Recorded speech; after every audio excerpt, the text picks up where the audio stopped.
Bienvenidos, buenas noches a todos. Hoy lo que vamos a aprender es básicamente a entender un poquito más sobre qué es Bitcoin y por qué es tan importante y relevante hoy día en la actualidad, ¿sí? Sabemos que Bitcoin a lo largo de la historia, eh, desde su nacimiento hasta el día de hoy, ha sido muy popular, así que vamos a entender un poquito más a profundidad de qué se trata y qué es este activo, ¿sí? Bien, ¿qué es Bitcoin? Bitcoin es una moneda digital, ¿sí? Descentralizada que opera en una red de computadoras distribuida alrededor del mundo, ¿sí? O sea, básicamente es una moneda, ¿sí? Digital que está o sea, distribuido, ¿sí? Alrededor de miles y miles de computadoras. Así que básicamente eso, ¿sí? Fue creado en el 2009 por una persona, ¿sí? O un grupo, ¿sí? Bajo el seudónimo de Satoshi Nakamoto. ¿Qué quiere decir esto? De que al día de hoy Bitcoin mantiene su anonimato, ¿sí? O sea, no sabemos quién realmente fue el que creó Bitcoin, ¿sí? Y eso, al mantenerse en anonimato, ha hecho que Bitcoin mantenga su valor y su pureza, porque nadie puede, o sea, imagínense que una persona encontrar, o sea, sepamos quién es la persona que creó ese código, que creó esos contratos, obviamente todo el mundo iría a buscarlo y tratar de que esa persona te dé la clave para descifrar o desbloquear todo ese dinero que hay ahí. Entonces, el que esté en anonimato ha beneficiado muchísimo a Bitcoin, ¿sí? Y a diferencia de las monedas tradicionales, ¿sí? Como el dólar o el euro, ¿sí? Bitcoin no está respaldado por ningún gobierno ni por ninguna entidad central, ¿sí? O sea, no hay un gobierno que controle esa moneda digital, ¿sí? Ni tampoco hay una empresa que lo controle, o sea, que controle la emisión, la producción, nada. O sea, y eso hace que nosotros, ¿sí? Los que tengamos Bitcoin, eh, como primeramente como holder, tengamos la seguridad de que ese dinero es nuestro y segundo, el control de la emisión de esa moneda la tienen las personas que son las mineras, ¿no? Los que minan ese token. Bien, ¿cómo es que Bitcoin hoy se mantiene fuerte? ¿Sí? Vamos a ver características principales sobre este activo. La principal, ¿sí? Es que opera en una red descentralizada, como bien dijimos en un principio, ¿sí? De nodos que trabajan en conjunto para verificar y registrar transacciones. ¿Qué quiere decir esto? ¿Sí? Que no está en una sola computadora, ¿sí? O sea, Bitcoin no se encuentra en una computadora y en esa computadora se controla todo. Por ejemplo, un banco, ¿sí? Un banco tiene todo el dinero en un servidor. O sea, si alguien quiere hackear o quiere entrar, o sea, controlar ese servidor, o el banco decide eh, poner fuera de servicio o mantenimiento de ese servidor, nos toca esperar a que el banco vuelva a habilitar para yo poder tener mi dinero. En este caso no, ¿sí? Si yo no puedo hacer una transacción con un servidor, hay miles y miles alrededor del mundo que están a disposición mía para poder hacer esa transacción y verificar mi operación, ¿sí? Bien, segundo, segunda característica importante, su escasez, ¿sí? Tiene una escasez programada, ¿sí? Sabemos que cada 4 años existe lo que se conoce como halving, ¿sí? ¿Qué quiere decir? Que se acorta a la mitad la producción del Bitcoin, ¿sí? Eso es una característica que a Bitcoin, ¿sí? Le ha favorecido muchísimo. ¿Por qué? Porque al ser primeramente escaso y que también se acorte la producción, no van a haber muchísimos, o sea, hay una oferta limitada, o sea, no va a haber miles y miles de Bitcoin, va a haber una cierta cantidad, ¿sí? Bien, Segundo, la seguridad de Bitcoin, ¿sí? La seguridad de Bitcoin se basa en lo que es la criptografía y en la naturaleza descentralizada de su red. Ahora, ¿qué quiere decir esto? Bitcoin eh, es muy difícil que alguien hackee el servidor o esta red, ¿sí? O sea, tiene que una persona o un grupo de personas, si quiere hackear esta red, tiene que pasar años tratando de descifrar códigos para poder vulnerar esta red, ¿sí? Ahora existen inseguridades o existen hackeos en la red de Bitcoin o en lo que es la red descentralizada. Sí, existen los hackeos, pero no se hackea la, lo que es la blockchain, sino se hackea a aquellas personas que en su computadora, ¿sí? O sea, por ejemplo, yo, Dante, eh, tengo una wallet de Bitcoin, una billetera donde tengo mis Bitcoin, pero mi frase semilla o mi frase de recuperación de esa billetera o la llave de acceso a esa billetera la tengo en mi computadora. ¿Qué va a hacer un hacker? Va a entrar a mi servidor, a mi computadora, va a encontrar esa frase semilla, va a colocar esa frase semilla en lo que es mi billetera y lo que va a tener es acceso a mis criptomonedas, o en este caso a mis bitcoins.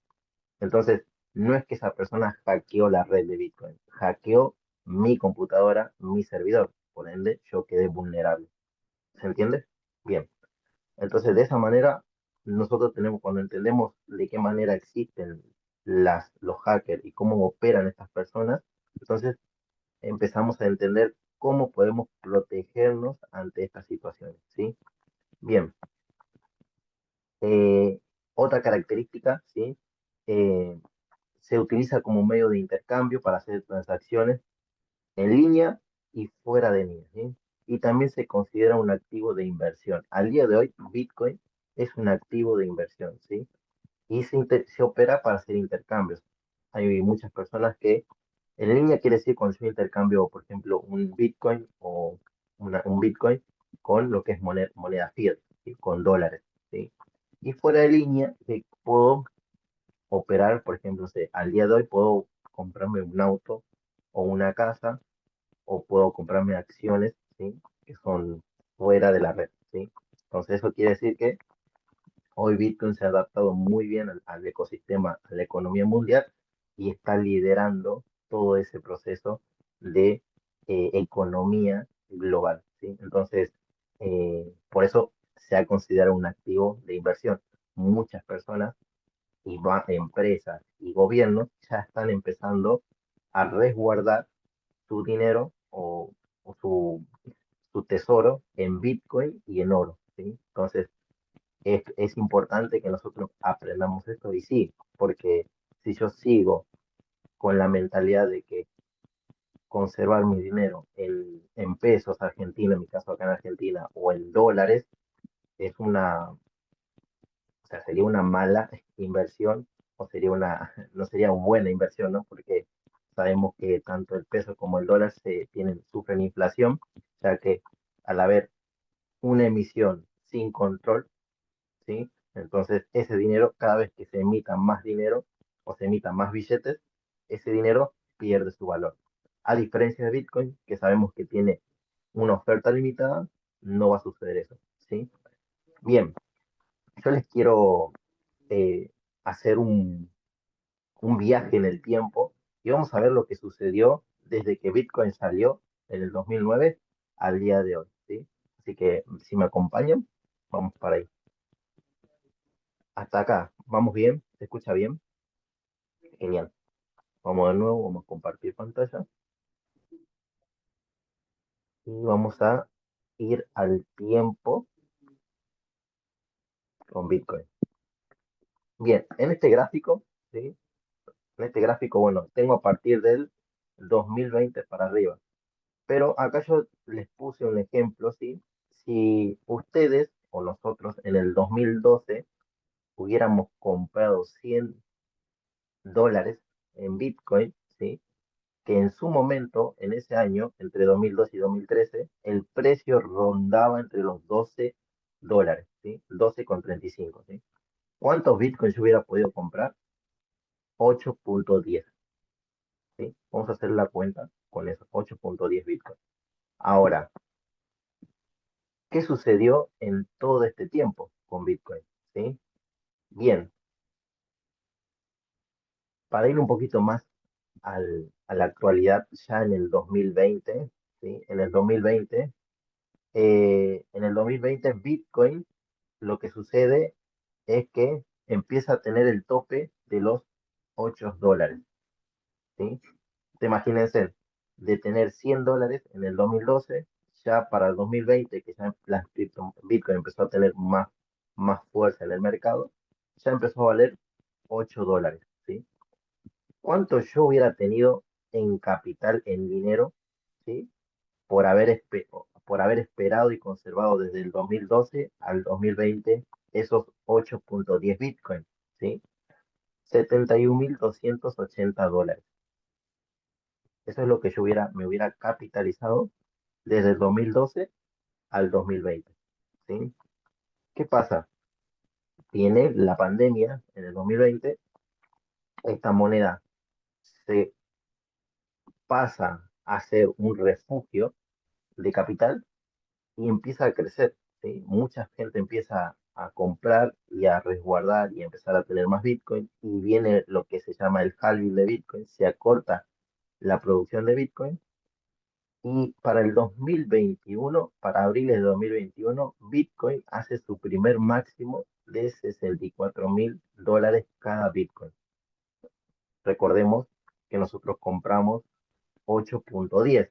¿Cuánto sería mi capital para el 2021? Como bien dice acá este número, 518 o sea, $518,400. O sea, yo invertí $100 en el 2012, ya para abril de 2021, yo ya tenía $518,000. Tremendo. O sea, es una locura lo que creció en dinero ese activo. Pero ¿qué pasa? Sabemos que en el mercado cripto, al día de hoy, por el Bitcoin, es un activo muy volátil, ¿sí? ¿Qué sucedió? Que para el mismo año, para junio de 2021, mayo-junio, Bitcoin sufre, ¿sí? Lo que se llama una corrección de mercado, ¿sí? Bitcoin cae su precio y esos mismos 8,10 Bitcoin o sea, se valorizaron en 231. O sea, yo tenía 518 y al mes que viene, o a los 2 meses, en vez de tener 518 ya tenía 231. ¿Qué pasa? Acá es cuando la emoción de las personas empezó a jugar mucho. Muchas personas se asustaron porque cayó Bitcoin, y dijeron, listo, se terminó, se acabó Bitcoin, cae, y empezaron a vender sus Bitcoin. ¿Qué pasó? Que al tiempo, ¿sí? O sea, para noviembre y diciembre de 2022, Bitcoin vuelve a subir y vuelve a superar un máximo, ¿sí? $68,000.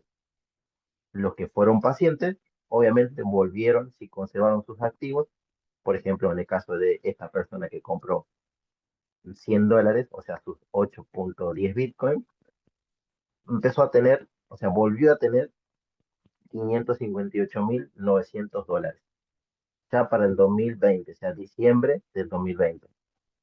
Volvió a recuperar su dinero, o sea, se volvió a poner contento, ¿sí? Pero ¿qué pasó? Vuelve a corregir el mercado y de una manera muy fuerte, ¿sí? Entonces, para el diciembre de 2022, o sea, todo un año fue de baja, ¿sí? De pura pérdida. ¿Qué pasa?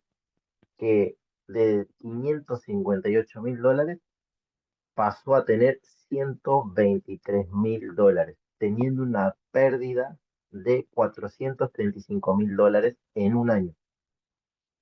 Entonces, ustedes se imaginan la mentalidad de esa persona de tener 558 a perder 123 y decir, y estar ahí como, si sigue bajando voy a perder más y más y más. Entonces, Acá es cuando la mentalidad, por eso mucho, cuando uno empieza a invertir en lo que es el mundo cripto, todo el mundo siempre recomienda tener mentalidad. Mentalidad. ¿Cuál es tu mentalidad a la hora de invertir? Porque mire lo que pasa en el mercado. Esto es lo que sucede, ¿sí? Así es, Nati, la inteligencia emocional, ¿sí? Cuando uno no maneja sus emociones y no tiene la mentalidad correcta, esto te destroza, ¿sí? ¿Qué pasa?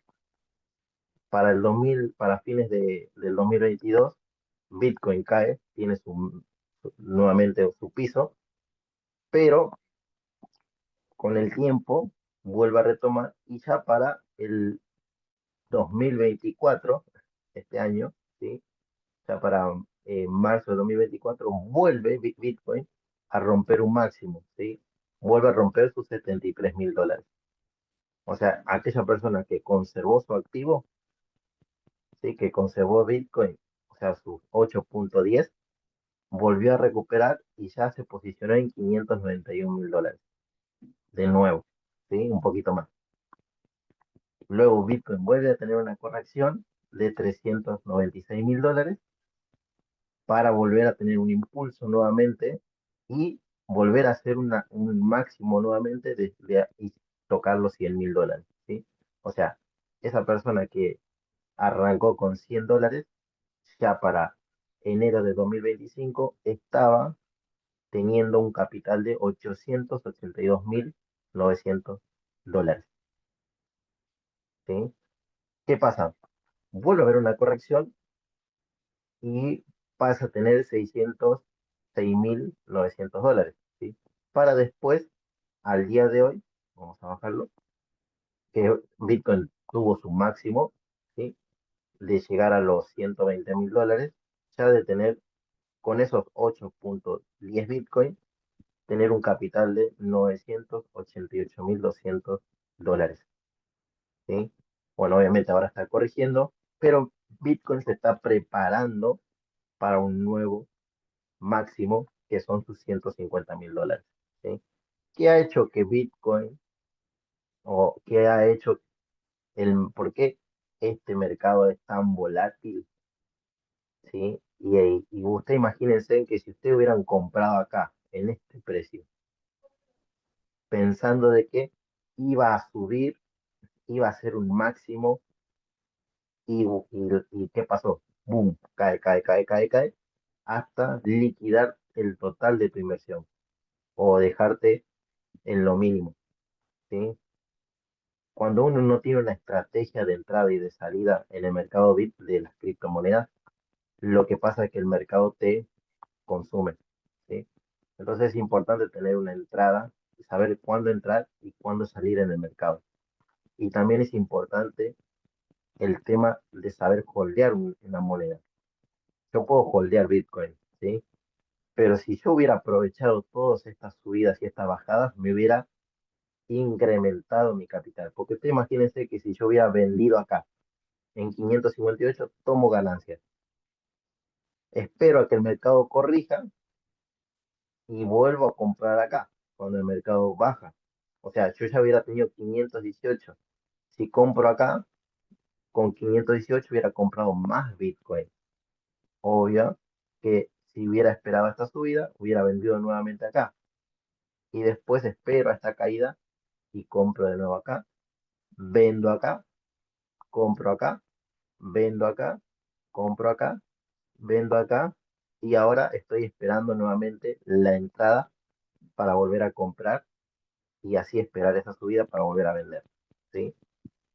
Eso es holdear también, ¿sí? Esperar, y eso también es ser inteligente, porque así, de esta manera operan las grandes instituciones.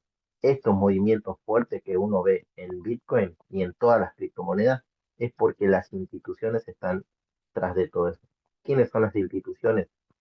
El gobierno, las empresas, ¿sí? Todas las entidades que están, los bancos que están comprando Bitcoin en cantidad, hacen que el movimiento sea muy fuerte. Lo único que nosotros tenemos que hacer como personas inteligentes es seguir, ¿sí? el curso de la criptomoneda y obviamente anticiparse a la entrada y salida de cada token, ¿sí? Por ejemplo, ahora estamos en un punto de entrada, ¿sí? O sea, yo, por ejemplo, hoy compré Bitcoin y estoy esperando a que si baja un poco más, puede bajar un poquito, pero va a volver a buscar nuevamente los 150.000, ¿sí? Al momento, yo ya compré y iré comprando de manera escalonada para volver a tener un impulso nuevamente y vender arriba para después volver a comprar abajo, ¿sí? Y así Bitcoin va a repetir su ciclo hasta llegar a los 200.000, 300.000, 400, 500, porque tenemos Bitcoin hasta para el 2040, si no me equivoco, porque hasta ahí tenemos los halving. Pero después va a empezar a tener otro tipo de movimiento. Pero bueno, al día de hoy esta es la historia de Bitcoin, ¿sí? Este es el gráfico que ha tenido hasta el día de hoy. Y veamos, o sea, a mí me encanta ver este gráfico porque quizás en principio no entendías, pero hoy entendiendo este gráfico digo, claro, yo podría haber aprovechado estas oportunidades, pero no lo hice. ¿Por qué? Porque no tenían la información, ni el conocimiento, ni tampoco las personas para que me guiaran, ¿sí? Bien, vamos a dejar de compartir